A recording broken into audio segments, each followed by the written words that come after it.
Great, thank you. Well, the next speaker that I'm delighted to introduce is Martin Haigh. Martin is the Senior Energy Advisor with Shell. He led the development of Shell's World Energy Model, which underpinned much of the analysis behind the recent Shell energy scenarios for 2050. He's worked in Shell's scenario teams for the last 5 years, including working on Shell's behalf with MIT's climate science team. His background is mathematics, and before working in Shell's scenario team, he worked in the mathematical and economic modeling areas, both elsewhere in Shell, and prior to that in the railways and telecommunications industries. And I think one of the key issues in the world today, without a doubt, is oil. If tomorrow we stopped oil, the riots and issues and problems that would be created in the world, I think we can't even imagine. But similarly, we all know that getting it out of the ground actually has not been very good for the planet. And I think it really is one of the biggest dilemmas that we need to resolve. And I think it's fantastic that Martin has come today to speak to you and to take your questions. Okay, so One Young World, please give a big welcome to Martin Haigh.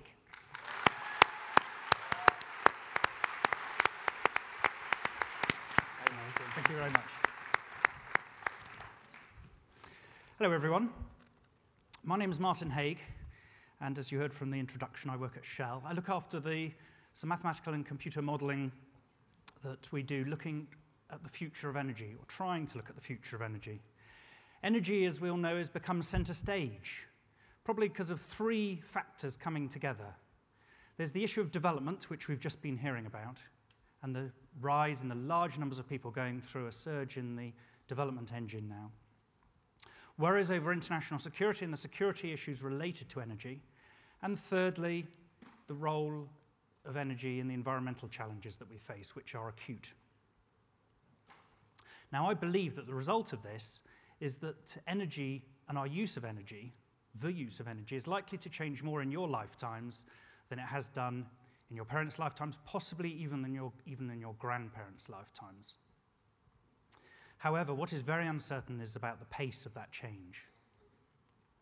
I'm going to tell you a little bit about how we see the future of energy within Shell and how we go about looking at that future of energy, how we try and understand it. And it's the scenarios approach that I think is very useful in that regard, something that Shell has been working on and pioneering for 40 years. Okay, because I'm talking about the future, Shell's lawyers like me to just explain that the future is very uncertain. But there was a famous American baseball coach who put it very briefly. Prediction is very hard, especially when it's about the future. Now, we know that no one knows the future. No one can predict what's going to happen. Indeed, speaking usefully about the future at all is extremely difficult. But most people are very interested in the future. Look at the role of fortune tellers or astrology in different cultures and societies. The fortune tellers never seem to be short of business. So on the one hand, we know it's very important, but on the other hand, it's very difficult.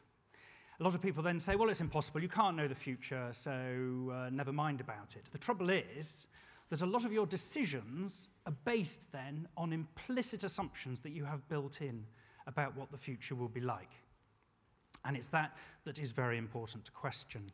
So what we try to do is to look at what we call scenarios, and the idea of that is to map out the range of possible alternative futures.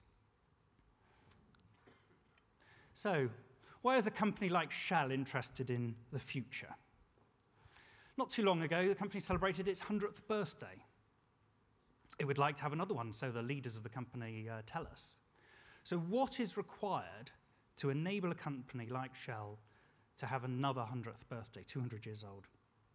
Now, the sorts of questions that Shell is interested in are very different from this woman, or at least her mother, and her prospects for marriage. But both want to be prepared for what if the unexpected happens. So scenarios of the future have value when they try to show step changes. The future is not just an extrapolation of recent trends, a continuation of what we've seen in the past. And it's not just more of the same of today. The ground is constantly shifting under our feet, and one of the real arts to this, which is extremely difficult, is to try and understand these forces at work, and that often requires talking to very diverse and extended audiences, and of which this is a sort of great example. So I'm very interested to hear the sorts of questions that you have. Now, over the long haul, matters of decades, we know that the future is not just about producing more oil and gas. Things have got to change. However, first it's worth grounding ourselves in where we stand today and getting a sense of the energy that we use is very difficult. Most of the energy industry is hidden from most of us. Maybe most of us feel we've got much better things to do with our time than study this sort of thing. But we do use mind-boggling quantities of the stuff today. So just to give you a sense, this is a picture that a colleague drew up of how much oil we use every single day in volume terms. That's 80 million barrels in oil measure compared with some of the size of some of the large buildings, tall buildings around the world. Now, oil demand is the nexus of a lot of the energy challenges that we face. Its demand is growing, of course, because as the developing countries particularly want to travel more, and oil is now very focused on transport uses, and transport is finding it very difficult to substitute and find alternatives to oil very quickly. What about our total use of energy? Our total use of energy, from all different types, is around 3 times that from oil. So it would be about 3 of those large barrels if we measured it in energy terms equivalent. I saw that voting system at the very start, and I wish I'd had access to that, because I'd love to have used it to ask you a few different questions to see what you know about the energy system and what you think is going to happen into the future. But unfortunately, I don't think I've got the opportunity to do that.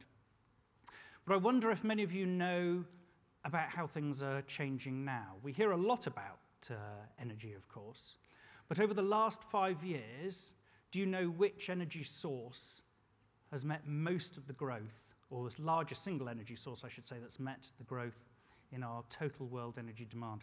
The answer is actually coal. And when, of course, we are not capturing the CO2 emissions from it, the carbon dioxide emissions from it, then we know that that is going to lead to trouble down the track. So who uses all this energy? We're very well aware of the energy that we use for transport, particularly sort of cars, when we fill up the car with petrol. We're very well aware of it for heating our homes. But about half the energy in the world now is actually used, embedded in the products and the services that we buy. And that, of course, is particularly hidden from us. What we find as countries develop is that this mix itself tends to develop.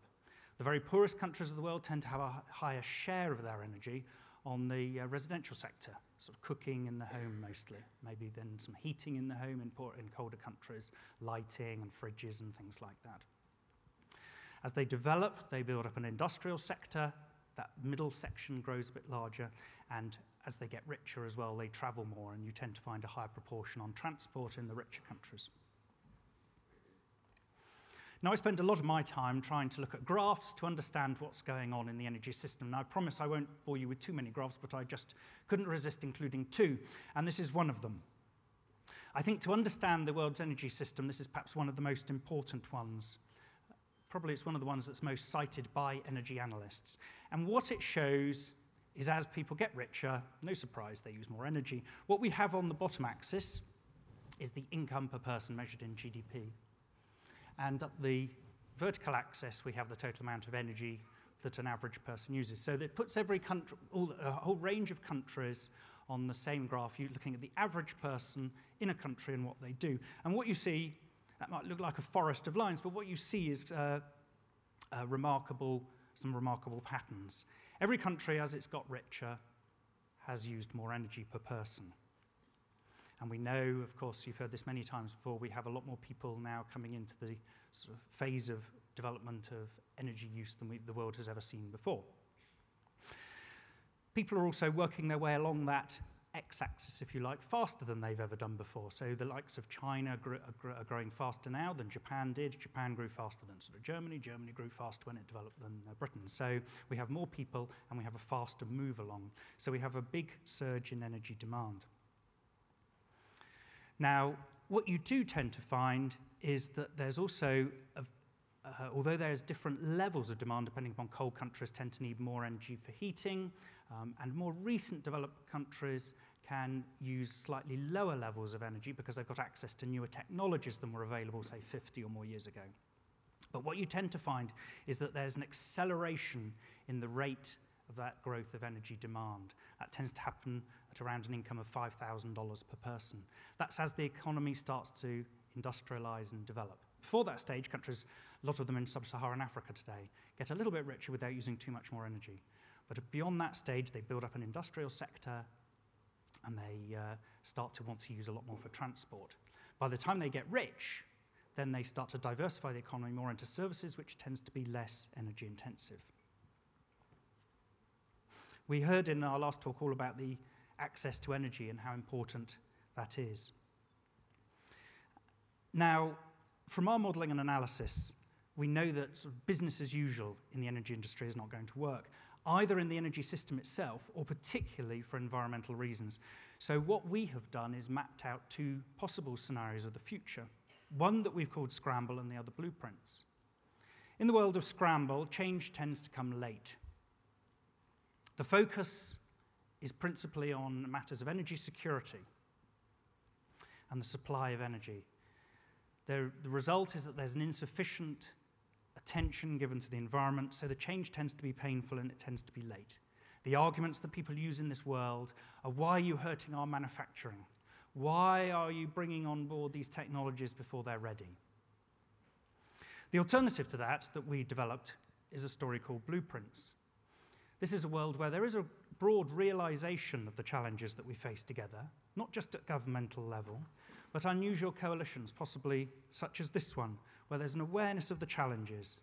And it's not about altruism, it's about people seeing that there's an innovation problem that can be used to bring forward some of those changes, and there's better anticipation. In the long run, this is the second graph, the only other graph. In the long run, Blueprints has a better outcome. So the challenge is what is required to achieve that, or what might be the driving forces that will affect the development between those scenarios. On the right-hand side, you see the sort of Blueprints line, which is a complete break from anything that we've seen in the past. It is showing that the world's CO2, so carbon dioxide emissions, could peak. There's a lot of momentum built into the energy system. A lot of the assets that the energy system has built last for tens of years most of the time. This is difficult to change quickly. And we know that there's a lot of desire from a lot of large numbers of people around the world for more access to energy for very good reasons because of its link with development. So it's going to be very difficult to turn this around very quickly. On the left-hand side, what we see is that those late actions lead to very high emissions for a very long time. And where this is revolutionary, that previous graph I showed you had energy always rising. Maybe it was slowing, flattening off at the top, but it was always rising as people got richer. Where this is revolutionary is it's showing that that is going to change and that some countries are going to see their demand peak, probably in your lifetimes. So I'd like to encourage you to be cautious when you hear a single-line forecast of the future. I'm sure you are. The world does not always change, of course. Forecasts are often reasonably accurate, and that is what makes them dangerous. They fail when there are major shifts. So the idea of scenarios is to try and, as I say, map out the range of the future. You explore those areas of the future where you think the uncertainty is greatest. You try and play out the role of different actors, how that might unfold. You lay out the implications of that. You then tend to go round again, and you explore the surprises that you think are going to emerge from this that you can't ignore. We find that they tend to be quite useful as a method for speaking about the future, to bring on board diverse opinions, so different people's views can be represented in a discussion about what might happen, to challenge some of those implicit futures that we often don't question, that we just take for granted, and to raise the awareness of an issue where it is not well understood. I noticed on the councillors' list there was Desmond Tutu, and not just so to get away from talking just about Shell, one of the famous uses of scenarios was in South Africa at the transition from apartheid. And that so the story goes in the sort of scenarios community, that the use of scenarios in charting the possible pathways that South Africa could take from apartheid was quite influential in helping to facilitate a peaceful transition. So if I get a chance in these days, I'd be very interested to have a chance to Desmond Tutu about that. I'm very happy to take questions. That's all I was going to say at the moment. I hope it's a little bit of a primer. It's my key word, questions, and your applause. Ladies and gentlemen, I think we have, if you're as disciplined as you were in the first round, and thank you very much again, we'll have, I already see some questions there, and I'll be coming to you. We have about 5 to 6 questions as possibilities for the time demand that we do have. And this gentleman was the first, you were the second. Ladies, get to the front. Yes, please. And we stick to our 40 seconds, is that all right? Yeah, that's fine. So I'm Dan. You may actually get up so that we can see you and the cameras can see you. Thanks. Okay. I'm Dan, I'm from Wales. So my question is regarding biofuel. You talked about how oil is a major kind of area in transport. My question is, ethically, what is Shell doing to look at cheaper fuels? And secondly, the financials and margins have a role in preventing the use of cheaper fuels in kind of developing countries? Thank you very much. That would actually require half an hour answer. Can you please be brief?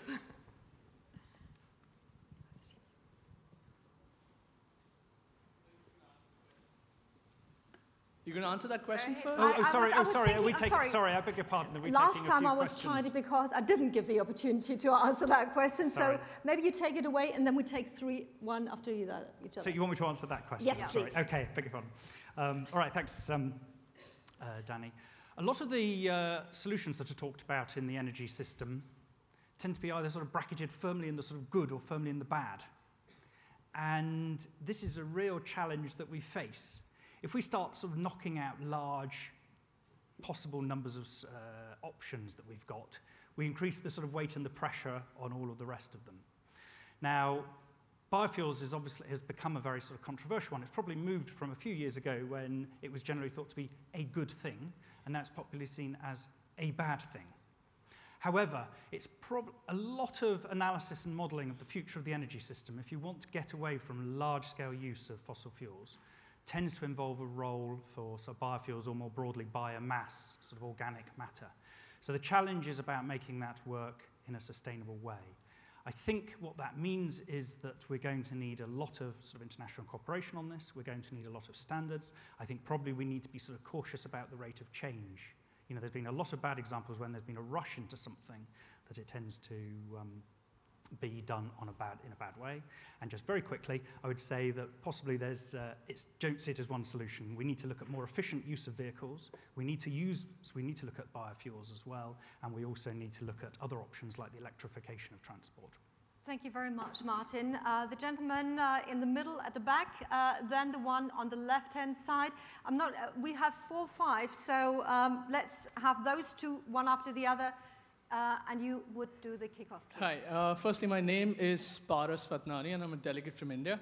My question, well, rather, it's more of a comment. I think the two groups of people that have spoken already, there is a large opportunity to actually combine with individuals in different countries, which, you know, at this place gives us that platform to work with the private sector and also other organizations to reach people in rural areas. You know, there is one factor when we talk about developing countries and also certain places in developed countries where villages need electricity, need power. Does Shell have any particular initiative that targets that? And the other thing being, you know, you mentioned that the forecast is something that is most probably right. I think energy there's been a forecast by 2020 that the large proportion of use would be renewable than your 40 source of seconds. Sorry. Thank you. Your quick question, 40 seconds. My name is Alex. I'm representing Germany, but I'm based in Qatar. And I have a question that may not be directly related to your talk. In the past, Shell has been making rather negative headlines with their practice in Nigeria, and has been accused of severely polluting the environment, with the Niger Delta having one of the highest cancer rates. and also being involved in the crushing of protests. So I'm curious what actions Shell has taken in response to these accusations. Again, that probably... Thank you very much for that question. Martin, Okay. a challenge to answer both briefly. Okay, have a quick go at both of those. The trends from the United Nations Population Division, which tend to be most widely quoted, talk about the rise in urbanization. I think we have more than 50% of the world's population now living in urban areas, and that's expected unless there's some very significant changes to rise further into the future.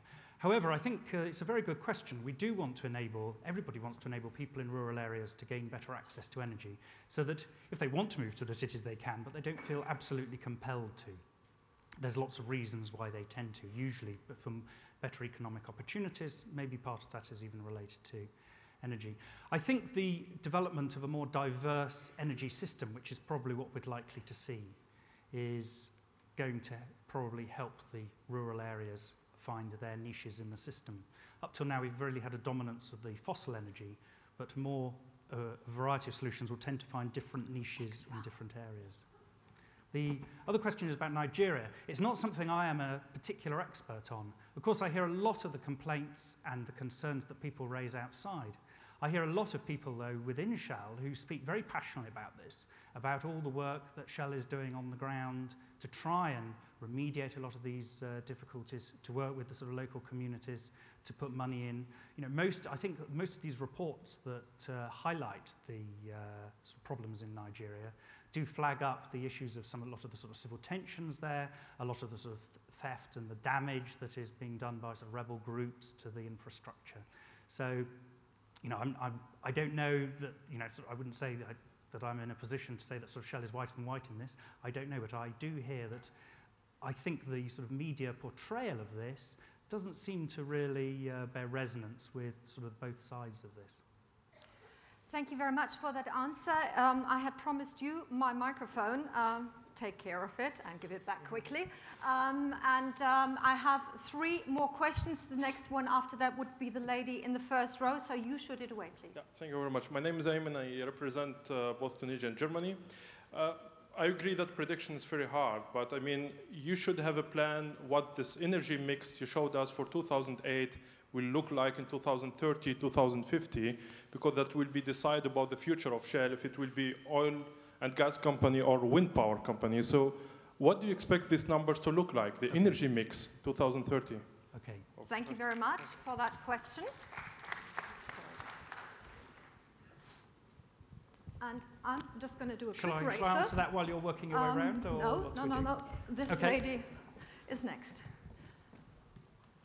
Thank you for that. My name is Mora. I'm from Cambodia, and I have a question regarding to Shell initiative. Like, what is Shell doing regarding to youth?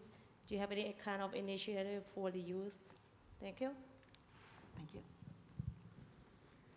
That's a very good question about the energy numbers.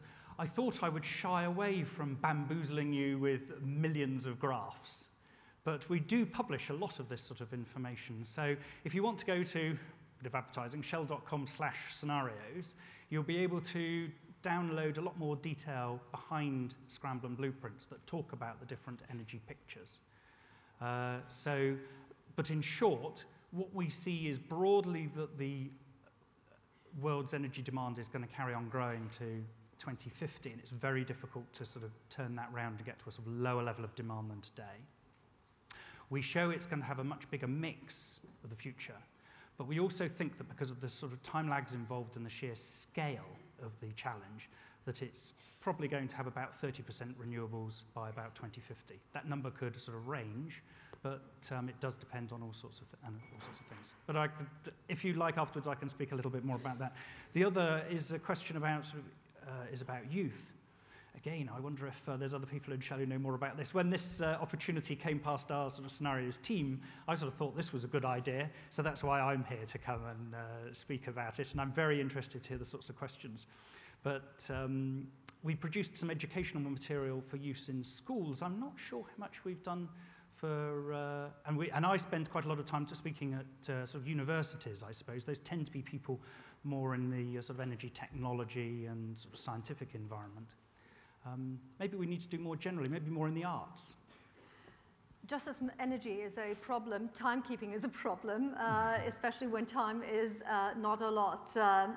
I have 4 people with very brief questions. All of them are at the microphone. So you fire away. Martin gives a short answer, and then we can continue. The gentleman in the middle. My name is Joseph. I represent Nigeria. And I also got sponsorship from Shell. And my question is, solar energy, wind energy, we know it's very expensive to create such technologies. And we know energy demand is increasing. So what I want to know is Shell doing anything in particular to create a diverse energy system that will be sustainable to meet increasing energy demands? Thank you.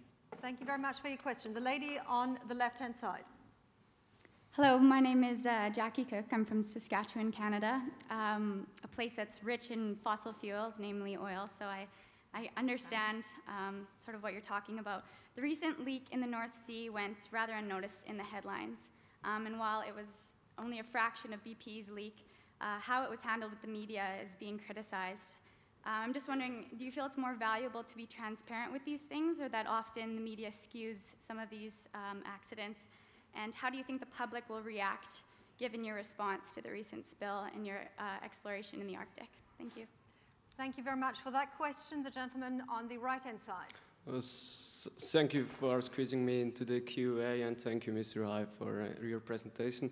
My question is actually, you've shown some data about the CO2 emission till 2050, and I've seen that's going to peak 2020, and then to drop mostly because Bucet, I've seen it from Asia.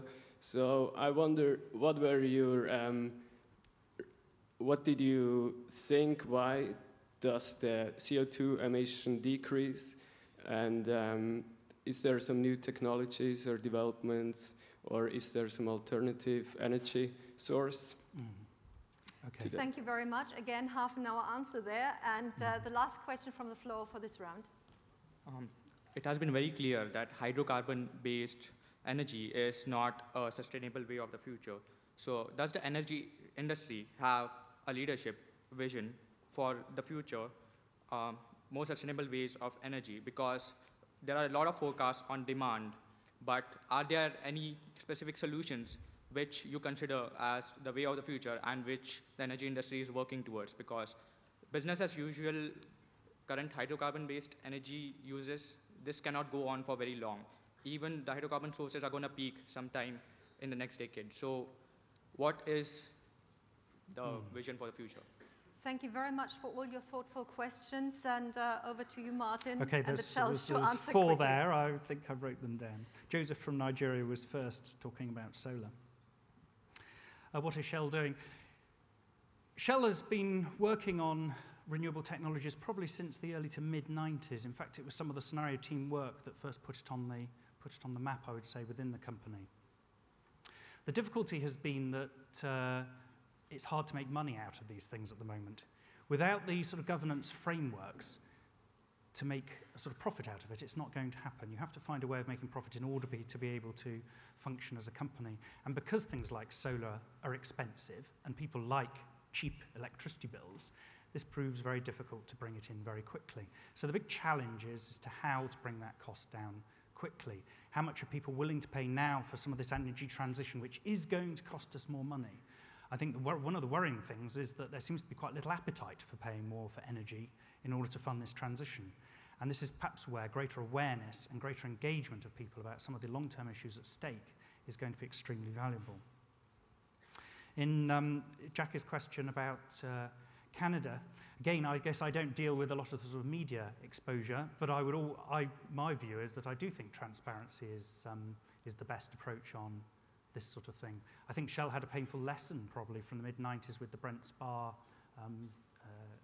oil rig in the North Sea, where the company sort of spoke to sort of scientists and engineers and the government about what was the best way to deal with it, but it hadn't engaged the public, and that caused a bit of a transformation in the way the company does business. But clearly, it's perhaps not done well enough in the issue in the North Sea. On CO2 emissions, the question about why they're going to peak, it's a combination of things. It's difficult to get them to peak unless you have a combination of things. So it is about a combination of the more efficient use of energy and the development of new technologies to supply new forms of energy. Both of those together are going to be absolutely crucial. And with the new technologies, I think that it's quite a difficult puzzle to put together. And so I would urge you to think about supporting all of the possible ranges of technologies. The ones that Shell has focused on as potential new businesses that it wants to build up to scale have been carbon capture and storage, which is potentially very large given our use of fossil fuels, and the use of biofuels. It's tried working with wind and solar quite a bit in the past, and Shell still has a wind business, but it's finding that, again, that's difficult to make a large amount of sort of profit in extensively around the world at the moment. And the last question was about vision in the industry. That's a very good question. I think this is exactly the sort of forum that we need to engage people. Maybe most, I'm not sure how many people are really genuinely interested in energy. I get a sense that there is quite a lot here. Maybe most of the population aren't. But I think that given the scale of the challenges that we face, it is going to be one of the biggest issues this century. And this is going to require not only sort of visionary leadership, it's going to require a lot of people to get involved, putting their hands to it, not just the analysts like me, but the people to help engage people, to persuade them, people, the sort of engineers to do it, the people to explain what's required and get the public interested. So I think there's a big place for, I do think there's some visionary leaders, and at the moment they've been crowded out, but there's certainly going to be a place for a lot more. So I'd encourage you to think about that if you're a visionary leader. Before Kate will say thank you, there's one moment of housekeeping coming up. So there are 30 people here in the room who need to leave now because they've been invited to go to school this morning with a very royal accompaniment. And those 30 people should just leave now very quickly because alternatively we would have thought that you left during the break. You all know who it is. So have a great excursion. We'll see you later on the boat. Okay, so that's the delegates that are going with His Royal Highness Prince Haakon and Princess Meta on the Global Dignity session at one of the international schools in Zurich. So in the meantime, I would like to thank Martin so much. Martin, we thank you. We applaud you for your courage and your time in being with us here.